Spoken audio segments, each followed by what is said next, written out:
Subukan nyo namang tumayo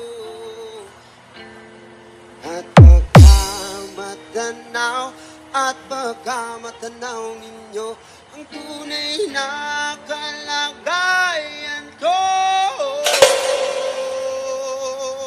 Opo, nandiyan po ba kayo sa loob ng malaking bahay at malawak na bakuran? Mataas na pader, pinapaligiran at nakapilang mga